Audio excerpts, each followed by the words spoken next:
Hi, this is Jackie at Full Moon Loom Designs, and today I thought I would just shoot a really short, quick video here to share my process when I made these little small dishes that I just posted this week. And I'm just doing this just to get you to think about the molds you have rather than always having to get something new or something different. And I know I'm one of the worst offenders of that.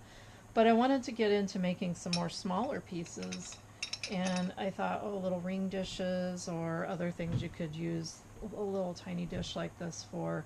So what I did was I used some luminescent clear and some scrap or small pieces I had left over from other projects of my other sheet glass, all 96. But I did the orange on this tulip mold. These just all happen to be CPI, but there's other texture molds out there as well. I did the tulip mold for the orange ones, and then they have this peony mold, texture mold. And because I'm using luminescent, I used little scrap pieces of paper, and I'll put some still photos in this video that show how I set that up.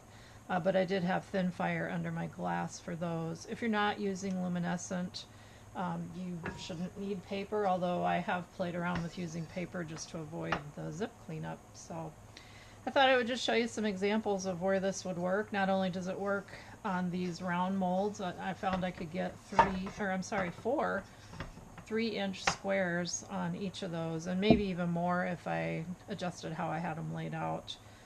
These rectangular molds, they are 7 by 13, I believe. And I thought this cherry blossom one is perfect to get like 4 different designs, and I could do that with a pretty colored glass. These dragonflies, hopefully you can see what I'm doing here. I may not be able to get as much of the dragonfly pieces in, but I'm just using my clear pieces here just for sample layouts. So potential with that.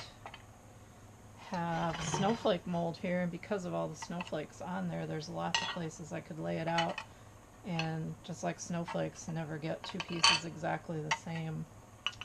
As long as your pieces, now I use 2 layers, and as long as they're not touching and they're not going over the edge, you can turn them, you can move them about. But anyway, I just wanted to share this, and I'll show a few setup photos just to get you thinking about using some existing molds you might have in new and different ways. Thanks for watching.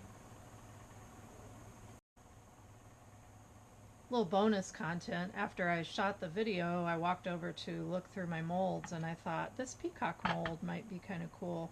I think I can really only maybe get 3 squares on there, but I think that would look really neat to have colors like from a peacock coming through. You could do the frit.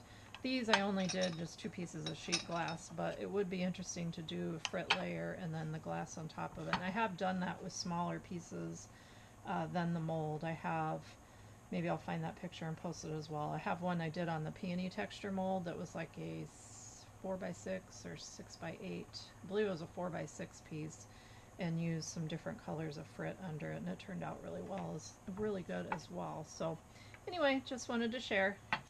Thanks again.